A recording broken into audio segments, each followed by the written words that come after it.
Welcome to the Red Sneaker Writers Podcast. News, interviews, and writing tips for people who are serious about having a writing career and want some practical knowledge to help them achieve it. Your host is the nationally best-selling author of more than 50 books, William Bernhardt. Hello, Red Sneaker Writers. As this episode is being recorded, I am in the midst of the first ever Zoom online writing workshop run by me, anyway. Well, the same 5-day writing retreat idea that I've been pursuing for many years, but this time it's all online, and I have to say this has been a tremendous experience. We've still got one day to go, but wow. I mean, terrific writers, terrific experience. I was a little worried when we're not all physically in the same room. Will it be the same rewarding, productive experience? But I think it's been as much and possibly even a little more. Who's kidding who? It's still more fun to be in the same room with everyone. But there are some advantages, not the least of which is that nobody had to fly anywhere. We've got people participating from all over the place. And of course, that's possible because we're doing it online. So maybe 2020 will be a learning experience in some respects. Today, during the workshop, I asked some of the participants to talk very briefly about what they've learned in this online workshop so far, and so that's going to be the writing tips segment. The special guest interview for this episode, get this, is William Martin. Yes, that William Martin, the New York Times-bestselling author, who I'm proud to call a friend, and who, in addition to being a great writer and a great historian, is also a terrific teacher. He's been out to speak at WriterCon before, and I would love to get him out again. He's been on the podcast before, too, but now he's squarely in his wheelhouse because I've asked him about research and history and how to integrate that into your book. As you probably know, he is best known for a series of novels featuring the series character Peter Fallon, who always seems to get himself into some kind of thrillerish mess, which also incorporates a lot of history, like, for instance, possibly my favorite, The Lincoln Letter, and many, many other wonderful books. So he'll be talking on the podcast this time.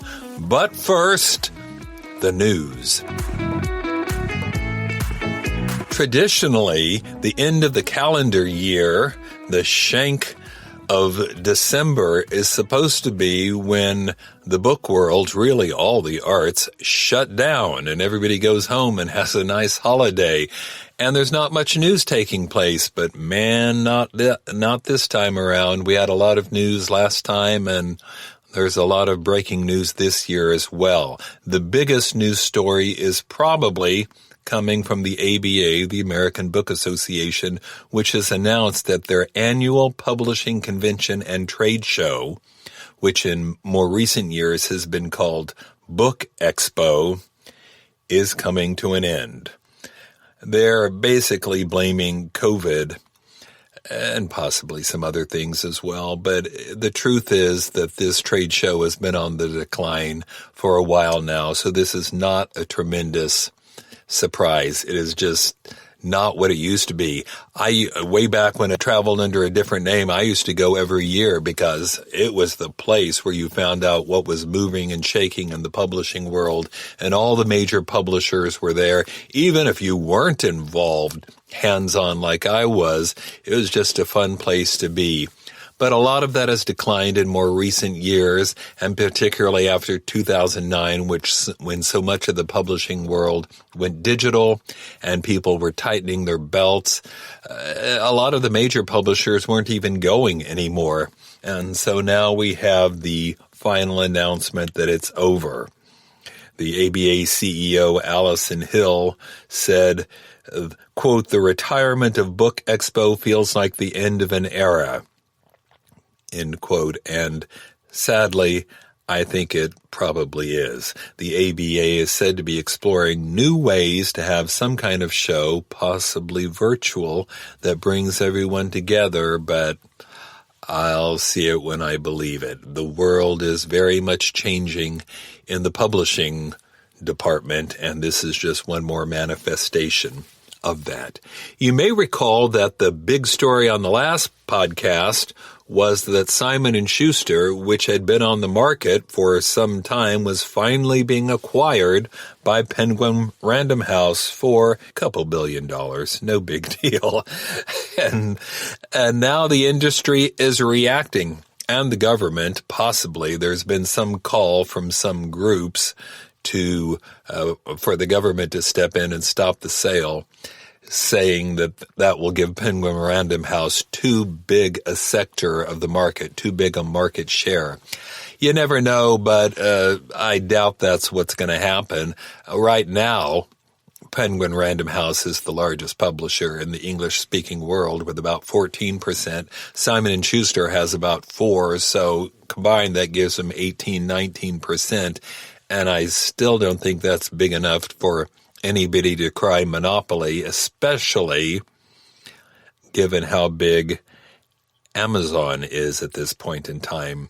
My favorite, of all the people complaining about the sale for one reason or another, my favorite has to be from News Corp, which owns HarperCollins, which is also rumored to be available, and who also talked about acquiring Simon & Schuster and apparently got outbid. Well, now they're criticizing the deal. Talk about sour grapes. Their chief executive, Robert Thompson, said the publisher is quote, buying market dominance. Well, no kidding. I mean, that's exactly what this is all about, trying to control a bigger share of the market so that they can take on Amazon. At The Atlantic, Fryman Four said exactly that. He thinks that's what this merger is all about. And if you look at it in context, it's a lot easier to understand. He said, quoting, "If it's correct to worry about a merged company that publishes perhaps 33% of new books, then surely it's correct to worry more about the fact that Amazon now sells 49% of them. If the government constrains publishers without constraining Amazon, then the government will merely accelerate the accumulation of untenable power in one single company." I mean, he's dead on right. They're trying to get more power so that they have more ability to negotiate with Amazon, but I don't think 18% is going to be enough. In fact, I don't think it's close to enough. There are people making noise about breaking up Amazon, but would they break up the book part of it? I mean, they might separate cloud computing from retailing or something like that, but I don't see that happening, at least not anytime soon. Speaking of brick and mortar publishers, as opposed to online, even that's not fair, is it? Because Amazon does have a handful of brick and mortar stores, but the one national bookstore chain that we still have is Barnes & Noble, which, if you followed the podcast, they've hired a new CEO. He's talked about reforming the company, trying to make it profitable again. And then COVID hit, and most of the stores got shut down, which I'm sure did not help his plans. And now, as of December 5th, there's an announcement that Barnes & Noble is eliminating a third of its staff.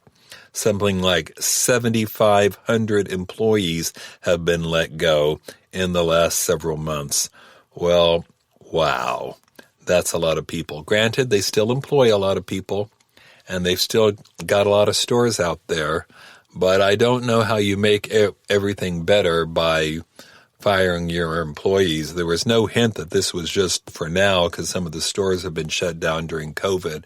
I think they're just tightening their belts.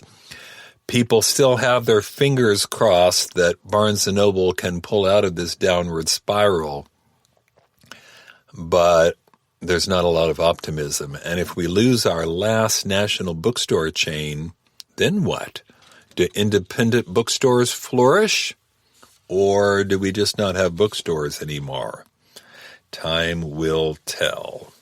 Getting back to Amazon, as we always seem to do in this world, Amazon Publishing has made a surprising announcement.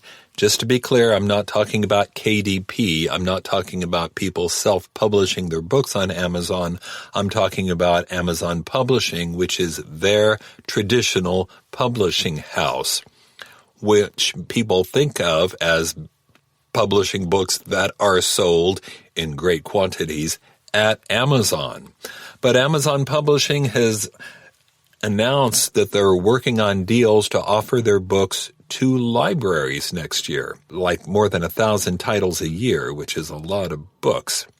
They're in talks with Digital Public Library of America, usually called DPLA, about getting their books into the libraries. Well, to be fair, DPLA is a pretty small share, represents a small share of the market. They're not even the primary distributor of books or ebooks to libraries. But it's a start. Maybe they felt like they needed to start with the small guy because then they could get the best terms, and who knows, maybe later, if it catches on, the others will come around. At any rate, I think this seems like positive news, especially, of course, for those people who are having those lucky souls who are having their books published through Amazon Publishing and have an automatic favored son connection to the largest retailer in the United States and by far the largest bookseller. Maybe this is just a counter criticism that they're only feeding books to Amazon. But here's the reality. Barnes & Noble won't order those books. They won't do business with them. A lot of independent bookstores won't do business with them. So I see this as Amazon trying to find a way to crack the eggshell, break into first the library market, and maybe then it can go even further. And maybe then your book, Red Sneaker Writers, could appear all over the place. For our writing tips section for this podcast, I've asked some of the participants at this first ever Red Sneaker online Zoom writing workshop to share some of the things they've picked up this week. And the first volunteer to contribute is Wendy Brusek. Wendy, what have you learned this week? Well, one of the most important things I learned was not to head hop. As a newbie writer, I thought that it would be great to tell the reader what was going on in each character's head. It would explain what was happening. And so I ended up risking confusing the reader. And it turns out less is more. Mm-hmm. I could explain better using dialogue and action. So I learned to pick a point of view, ideally the protagonist's. And if you do change that point of view, do it only after a distinct break or new section. A lot of people, I think, I'm probably everybody who attempts to write is a voracious reader. And yet, even though you're absorbing writers, writing from viewpoint, I don't think it comes instinctively. I think most people have to think conscious about it and what am I doing? So good. Glad you picked that up. Carrie Herwig, how about you? What have you picked up this week? I learned that we need to practice pitching to agents and editors. It's sort of something I've known for a while, but having practiced it again today, it's really been emphasized that you should have some idea of where you're going and what you want to say before you say it. Right. There are just certain things that are expected, and sometimes there are questions afterward, and just be prepared. It can be kind of an adventure, especially for those of us who have trouble talking in public. Now, I've heard you talk about being a pantser. Have I won you over? Are you going to start outlining now and planning ahead? Not outlining, no. That is something that is anathema to me, but I will. Actually, I have started doing things